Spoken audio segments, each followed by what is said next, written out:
താഴമൺ കുടുംബത്തിൻ്റെ കുത്തകയായിട്ട് ശബരിമലയിലെ തന്ത്രം വെച്ചിരിക്കുകയാണ്.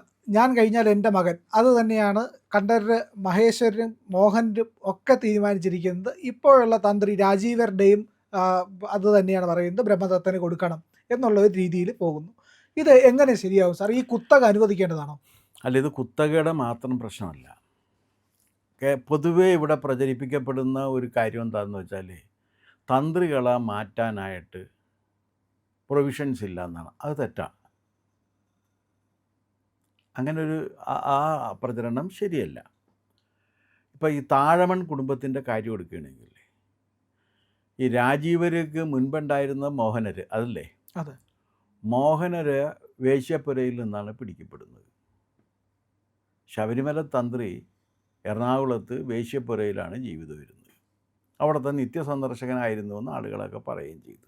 അയാൾ അറസ്റ്റ് ചെയ്യപ്പെട്ടു, വിചാരണ നേരിട്ട് കേസിൽ നിന്ന് വിട്ടുപോന്നു എന്ന് തോന്നുന്നു. എന്തോ ഒരു ക്രിസ്ത്യൻ ലേഡിയായിരുന്നു അതിനകത്ത് ഉണ്ടായിരുന്നത്. അവരുടെ പേര് ഞാൻ മറന്നുപോയി. ഉടനെ പുള്ളി പറഞ്ഞത് എന്താണെന്ന് വെച്ചാൽ, എൻ്റെ മകൻ മോഹനര് മഹേശ്വര് ഇനി വരും എന്നാണ് പറഞ്ഞത്. ഉടനെ മോഹനര് മഹേശ്വര് വന്ന്. ഇപ്പോൾ രണ്ടാമൻ ആയിട്ടുള്ള രാജീവര് സ്വർണ്ണക്കൊള്ള കേസിലാണ് പ്രതിയാക്കപ്പെട്ടത്. 3 കേസിലോ മറ്റോ അയാൾ പ്രതിയാക്കപ്പെട്ടിട്ടുണ്ട് ഇതിനകം തന്നെ. ചാർജ് ഷീറ്റ് വരുമ്പോൾ പറ്റും. ആ കേസിൽ നിന്ന് ഇയാൾ ഇനി കേസിൻ്റെ വിചാരണയും ബാക്കി കാര്യങ്ങളെല്ലാം കഴിഞ്ഞ് ഇയാൾ കുറ്റം ചെയ്തിട്ടില്ലെങ്കിൽ കോടതിയിൽ നിന്ന് കുറ്റവിമുക്തനായിട്ട് വരാൻ കുറേ കൊല്ലം കൊടുക്കും. എന്തായാലും കുറേ കൊല്ലം കൊടുക്കും. കാരണം ഇത് എന്തായാലും ഇത് ഹൈക്കോടതിയിൽ പോകും. ഹൈക്കോടതിയിൽ നിന്ന് സുപ്രീം കോടതിയിൽ വരെ പോയിട്ടല്ലേ ഇത് സെറ്റിൽ ആവുള്ളൂ. അപ്പോൾ അദ്ദേഹം പറയണത്, ഇനിയിപ്പോൾ അടുത്തത് എൻ്റെ ഊഴമാണ് വരാൻ പോകുന്നത്. മോഹനര് മഹേശ്വരുടെ ഊഴം കഴിയാണ്. ഈ ചിങ്ങം 1 ഒടുങ്ങി ഇനി വരാൻ പോകുന്നത് എൻ്റെ ഊഴമാണ്. എൻ്റെ ഊഴത്തിൽ എൻ്റെ മകനെ വെക്കണം എന്നാണ് പറയുന്നത്. ഇതാണ് ഇപ്പോഴത്തെ ഒരവസ്ഥ. ഇത് ആരായിരിക്കണം തന്ത്രി എന്നുള്ള കാര്യം, തന്ത്രിയെ നിയമിക്കേണ്ട ബാധ്യത ഉള്ളതെന്ന് വെച്ചാൽ ദേവസ്വം ബോർഡിനാണ്. ക്ഷേത്രം ആരാണോ ഉണ്ടാക്കുന്നത്, ക്ഷേത്രത്തിൻ്റെ ഉടമസ്ഥൻ ആരാണോ, ആ ഉടമസ്ഥനാണ് തന്ത്രിയെ നിയമിക്കുന്നത്. അല്ലാണ്ട് തന്ത്രി ഉടമസ്ഥനെ കണ്ടെത്തുകയല്ല. ഉടമസ്ഥനൊരു അമ്പലം ഉണ്ടാക്കിയിട്ട് തന്ത്രിയാക്കി വയ്ക്കുകയാണ്. അങ്ങനെയാണ് കാളിക്ഷേത്രം വരുന്നത് കൽക്കട്ടയിൽ. കാളിക്ഷേത്രം റാണി രാസമണി നിർമ്മിച്ചിട്ട് അതിൻ്റെ തന്ത്രിയായിട്ട് മറ്റേ ശ്രീരാമകൃഷ്ണ പരമഹംസനെ വെക്കുകയാണ്. അപ്പോൾ ഈ നിയമിക്കുന്നവന് മാറ്റാനും അവകാശമുണ്ട്. അതാണ് നിയമത്തിൻ്റെ എക്കാലത്തെയും നീതി. ആരാണോ നിയമിക്കുന്നത്, നിയമിക്കുന്ന ഒരാൾക്ക് മാറ്റാൻ അവകാശമുണ്ട്. അതല്ലെങ്കിൽ ഇത് ദൈവദത്തമായി ലഭിച്ചതാണെന്നുണ്ടെങ്കിൽ മാറ്റാൻ പറ്റില്ല. ഇപ്പോൾ ഉദാഹരണത്തിന് ഇംഗ്ലണ്ടിലെ രാജാവിനെ നമുക്ക് മാറ്റാൻ പറ്റില്ല. അത് കാര്യം എന്താണെന്ന് വെച്ചാൽ, ദൈവദത്തമായ രാജാധികാരമാണ്. ഇംഗ്ലണ്ട് എന്ന ഭൂപ്രദേശം ഭരിക്കാൻ വേണ്ടി കർത്താവ് അയാളെ തിരഞ്ഞെടുത്തിട്ടുണ്ട് എന്നാണ് അവർ വിശ്വസിക്കുന്നതും പ്രചരിപ്പിക്കുന്നതും.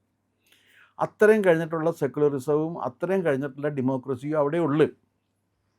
അത്രയും വരെ ഡെമോക്രസി ഇല്ല. അപ്പോൾ ഇതങ്ങനെയല്ല. ഇത് ക്ഷേത്രം പണിത് വളരെ കാലങ്ങൾക്ക് ശേഷമാണ് ഈ താഴമൺ കുടുംബത്തിന് തന്ത്രം കൊടുക്കുന്നത്. അത് പരമ്പരാഗതമായി പിന്നെ ഇത് തുടർന്നു പോവുകയാണ്. അപ്പോൾ ഇതിനകത്തൊരു അടിസ്ഥാന ചോദ്യം വരും. അതെന്താണെന്നറിയാമോ?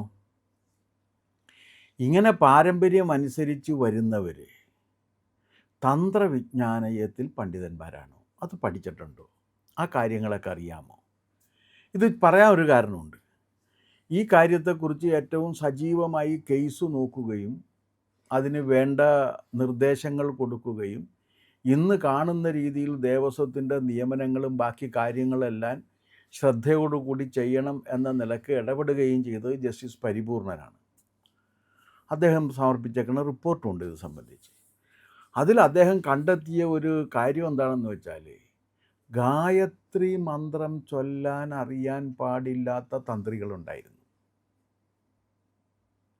ഗണപതി ഹോമത്തിൻ്റെയും ഭഗവതി സേവയുടെയും പ്രാഥമിക കാര്യങ്ങളെക്കുറിച്ച് അജ്ഞതയുള്ള തന്ത്രിമാരുണ്ടായിരുന്നു. കാരണം ഈ പാരമ്പര്യം അനുസരിച്ച് വരുമ്പോൾ ആ പരമ്പരയിൽപ്പെട്ട എല്ലാവരും ഇത് പഠിക്കണമെന്നില്ല, എല്ലാവർക്കും ഇത് അറിയണമെന്നുമില്ല. അപ്പോൾ അത് എന്ന് മാത്രവുമല്ല, ഇപ്പോൾ ഏതെങ്കിലും ഒരു തന്ത്രിക്ക് ആൺമക്കൾ ഇല്ലാതെ പോയി കഴിഞ്ഞാൽ പിന്നെ അതും പറയാൻ പറ്റില്ലല്ലോ. അപ്പോൾ അതും പറ്റില്ല. അപ്പോൾ ഈ പാരമ്പര്യം അനുസരിച്ച് കുടുംബത്തിന് തന്നെയാണ് തന്ത്രം എന്ന കാര്യം ഒരു കാരണവശാലും യുക്തിസഹമേ അല്ല. തന്ത്രികളെ മാറ്റണം. തന്ത്രികളെ മാറ്റാമെന്നാണ് നമ്മുടെ കോടതികളൊക്കെ പറഞ്ഞിട്ടുള്ളത്. പക്ഷേ ഒരു വ്യവസ്ഥയുണ്ട്. ഭരണഘടന അനുസരിക്കുന്ന എല്ലാ അവകാശങ്ങളും അവർക്ക് കൊടുത്തിരിക്കണം. എന്തൊക്കെയാണ് അവകാശങ്ങൾ? അവർക്ക് ഇക്വാലിറ്റി ബിഫോർ ലോ കൊടുത്തിരിക്കണം, അവരെ കേട്ടിരിക്കണം, അവർക്ക് നോട്ടീസ് കൊടുത്തിരിക്കണം.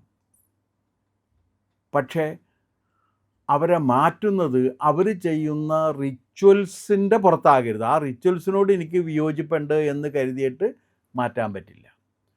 പക്ഷേ അവർക്ക് മോറൽ ടെർപിറ്റ്യൂഡ് സംഭവിച്ചു കഴിഞ്ഞാൽ, എന്നുവെച്ചാൽ സദാചാര ലംഘനം സംഭവിച്ചു കഴിഞ്ഞാൽ അവർ ആ പദവിയിൽ ഇരിക്കാൻ യോഗ്യരല്ല. കളവ് ഒരു സദാചാര ലംഘനം തന്നെയാണ്. അതെ. വേശ്യപ്പുരയിൽ സന്ദർശിക്കാൻ പോകുന്നതും വിശേഷിച്ചും നൈഷ്ഠിക ബ്രഹ്മചര്യ പ്രതിഷ്ഠയുള്ള ശബരിമലയിലെ തന്ത്രി വേശ്യപ്പുര തേടി പോകുന്നു എന്നുള്ളതും പ്രശ്നം തന്നെയാണ്. അപ്പോൾ അത്തരം സന്ദർഭങ്ങൾ വരുമ്പോൾ ഇവരെ മാറ്റാം. ഇനി അടുത്ത ചോദ്യം വരുന്നത്, ഈ താഴമൺ കുടുംബം വരുന്നതിന് മുൻപേ ശബരിമലയുണ്ട്. അതെ. അല്ലാതെ താഴമൺ കുടുംബം വന്നതിന് ശേഷം Sabarimala ഉണ്ടായതല്ല.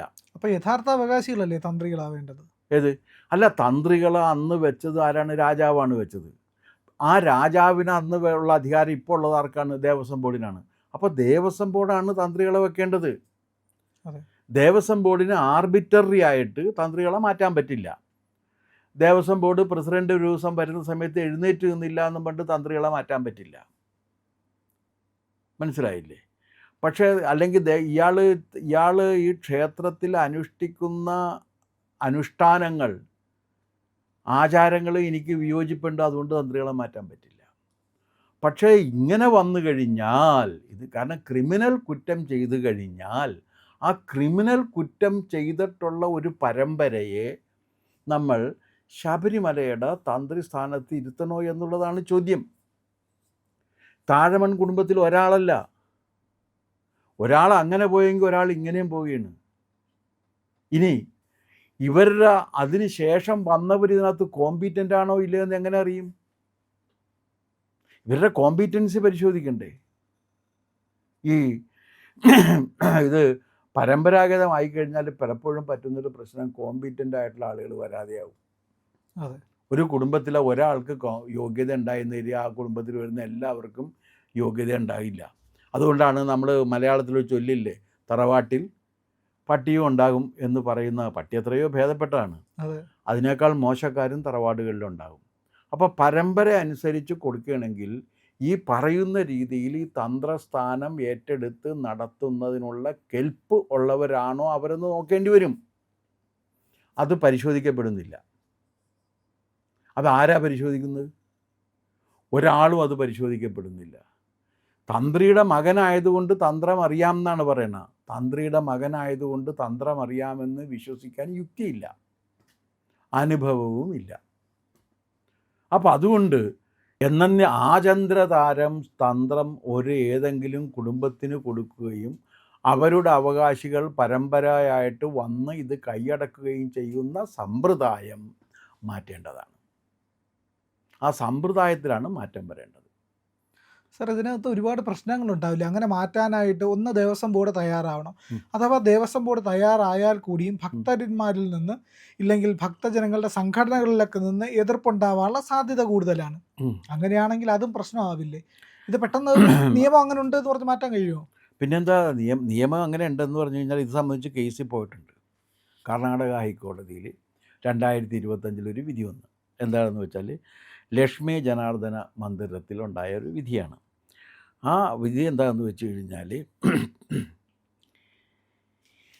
Legitimate member of A traditional തന്ത്രി ഫാമിലി എന്നാണ്.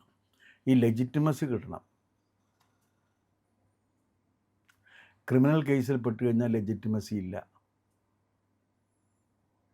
അല്ലെങ്കിൽ ഇയാൾ മെഡിസിൻ പഠിച്ചിട്ടുണ്ട്, പക്ഷേ തന്ത്രം പഠിച്ചിട്ടില്ലെങ്കിൽ ലെജിറ്റിമസി ഇല്ല. ഇയാൾ ഇവരുടെ കൂടെ നടന്ന് എത്ര കൊല്ലം തന്ത്രം പഠിച്ചു എന്നുള്ള കാര്യം ആരും അന്വേഷിക്കുന്നില്ല. അപ്പം ലെജിറ്റിമസി ഇല്ല. അപ്പോൾ ഈ ലെജിറ്റിമസി എന്ന വാക്ക് കർണാടക ഹൈക്കോടതി ഉപയോഗിച്ചിട്ടുണ്ട്, കേരള ഹൈക്കോടതിയിലും വന്നിട്ടുണ്ട്. അതെന്താണെന്ന് വെച്ചാൽ പൂർണ്ണത്തൈ ക്ഷേത്രത്തിൽ തൃപ്പൂണിത്തുറ വന്ന ഒരു വിധിയാണ്. ആ വിധിയിൽ പറഞ്ഞിട്ടുള്ളത് എന്താണെന്നറിയാമോ? ആ വിധിയിൽ പറഞ്ഞിരിക്കുന്നത് ഈ ക്ഷേത്രത്തിൻ്റെ ഉടമസ്ഥർ റിച്വൽസിൽ ഇടപെടരുത്, പക്ഷേ ബാക്കി കാര്യങ്ങൾ ഇടപെടുകയോ അതിനെ റെഗുലേറ്റ് ചെയ്യുകയും വേണം. അപ്പോൾ തന്ത്രി ഇതിൽ പറ്റില്ലെങ്കിൽ, ഇനി തന്ത്രസമാജം കൊടുത്തൊരു കേസുണ്ട് 25 അതിൻ്റെയും വിധി വന്നു. തന്ത്രികളുടെ അധികാരം അംഗീകരിച്ചു, പക്ഷേ നിയമലംഘനം പാടില്ല എന്ന് അതിലും പറഞ്ഞിട്ടുണ്ട്. മനസ്സിലായില്ലേ? അപ്പോൾ തന്ത്രികൾക്ക് അധികാരമുണ്ട്, പക്ഷേ തന്ത്രികളായിരിക്കണം. ഇപ്പോൾ സ്വർണ്ണം അടിച്ചു മാറ്റിയ കേസിൽ 3 കേസിൽ പ്രതിയാക്കപ്പെട്ട് ജയിലിൽ കിടക്കുകയും വിചാരണ നേരിടുകയും ചെയ്യുന്ന ഒരാളെ ജയിലിൽ നിന്ന് വിളിച്ചുകൊണ്ട് വന്ന് തന്ത്രം ഏൽപ്പിക്കാൻ പറ്റുമോ? അയാൾ ട്രഡീഷണൽ തന്ത്രിയാണ്, ഇപ്പോൾ തൽക്കാലം ജയിലിലാണ്. ഏതൊരു മന്ത്രി ജയിലിൽ കിടന്നുകൊണ്ട് ഭരിച്ചില്ലേ ഈയിടെ? അതുപോലെ പറ്റുമോ? പറ്റില്ലല്ലോ. ഏത് മന്ത്രിയായിരുന്നു? കെജ്രിവാൾ ജയിലിൽ വലിയ സോഷ്യലിസ്റ്റും പുരോഗമനവാദിയാണ് കേട്ടോ. വലിയ സോഷ്യലിസ്റ്റും പുരോഗമനവാദിയായിരുന്ന കെജ്രിവാൾ ഞാൻ ജയിലിൽ ഇരുന്ന് ഭരിച്ചോളാം എന്ന് പറഞ്ഞു. പിന്നെ ലാലു പ്രസാദ് യാദവും ജയിലിലിരുന്ന് രാജ്യം ഭരിച്ചിട്ടുണ്ട്. ആ രീതിയിൽ പറ്റില്ലല്ലോ. പറ്റില്ല. പിന്നെ ഭക്തജനങ്ങൾ എങ്ങനെയാണ്? ഭക്തജനങ്ങളുടെ അഭിപ്രായം ഇവർ എന്തെങ്കിലും കാര്യത്തിൽ എടുക്കുന്നുണ്ടോ? ഏതെങ്കിലും ഒരു കാര്യത്തിൽ ഭക്തജനങ്ങളുടെ അഭിപ്രായം എടുക്കുന്നുണ്ടോ? ഇല്ലല്ലോ. അപ്പോൾ അതുകൊണ്ട് ക്ഷേത്രത്തിൻ്റെ വിശുദ്ധിയും അതിൻ്റെ വിശ്വാസ്യതയും കാത്തു രക്ഷിക്കാനുള്ള ബാധ്യത ദേവസ്വത്തിനുണ്ട്. അതിന് ഈ തന്ത്രി കുടുംബം അത് സംരക്ഷിക്കുന്നില്ലെങ്കിൽ അവരെ മാറ്റി പുതിയ തന്ത്രികളെ ഏൽപ്പിക്കണം. തന്ത്രികളല്ലാതെ മാറ്റാൻ പറ്റില്ല എന്നൊരു വ്യവസ്ഥയും ഇല്ല. മാറ്റാം. ഇപ്പോൾ ഒരു തന്ത്ര കുടുംബത്തിൽ നിന്ന് പിന്നെ ആണുങ്ങളില്ല, അന്യം നിന്ന് പോയി കഴിഞ്ഞാൽ എന്ത് ചെയ്യും? ക്ഷേത്രം വേണ്ടെന്ന് വെക്കാൻ പറ്റുമോ? മാറ്റും, പുതിയൊരാളെ വയ്ക്കും. അപ്പം അതുകൊണ്ട് താഴമൺ കുടുംബത്തിൻ്റെ തന്ത്രം ശബരിമലയിൽ നിന്ന് മാറ്റണം. അതിന് മടി കാണിക്കരുത്. കാരണം വിശ്വാസികളും ക്ഷേത്രവുമാണ് പരമപ്രധാനം, തന്ത്രിയുടെ വ്യക്തിപരമായിട്ടുള്ള ലാഭനഷ്ടങ്ങളല്ല. പ്രിയമുള്ളവരെ, നമ്മുടെ ചാനൽ ഒരുപാട് പേർ കാണുന്നുണ്ട്. കാണുന്നവരോടെല്ലാം നമുക്ക് വലിയ സ്നേഹവുമുണ്ട്. അവരൊക്കെ നമ്മുടെ ചാനലിനെക്കുറിച്ച് ഒരുപാട് പേരോട് പറയുന്നുമുണ്ട്. പക്ഷേ ഒരു കാര്യം, നമ്മൾ കാണുന്നവരുടെ എണ്ണം അനുസരിച്ച് ചാനലിൻ്റെ സബ്സ്ക്രിപ്ഷൻ കൂടുന്നില്ല. എന്താ കാര്യം എന്നറിയാമോ? നമ്മൾ കണ്ടിട്ട് അങ്ങ് പെട്ടെന്ന് തിരിച്ചു പോവുക. പക്ഷേ കണ്ടതിന് ശേഷം ഒരു നിമിഷം നിൽക്കുക. നമ്മുടെ ചാനലിൻ്റെ IND എന്ന് പറയുന്ന ലോഗോ ഇല്ലേ, അവിടെ ഒന്ന് വിരലമർത്തിയാൽ ചാനലിൻ്റെ ഫീഡ് തുറന്നു വരും. അവിടെ സബ്സ്ക്രൈബ് എന്നൊരു നീല നിറത്തിലുള്ള ബാറുണ്ട്, അവിടെ ജസ്റ്റ് ഒന്ന് തൊടുക. തൊട്ടടുത്തൊരു മണിയുടെ ചിത്രമുണ്ട്, ബെല്ലൈക്കൺ, അവിടെ ഒന്ന് തൊട്ടാൽ നിങ്ങൾക്ക് നമ്മുടെ എല്ലാ വീഡിയോകളും കാണാനുള്ള നോട്ടിഫിക്കേഷൻ കിട്ടും. മാത്രമല്ല ചാനലിൻ്റെ ഒരു സബ്സ്ക്രൈബറായി മാറുകയും ചെയ്യും. അത് ഞങ്ങൾക്ക് വലിയ സഹായമായിരിക്കും. ഉറപ്പായിട്ടും അത് ചെയ്തിട്ടില്ല എങ്കിൽ ഇപ്പോൾ തന്നെ ഒന്ന് ചെയ്യണേ.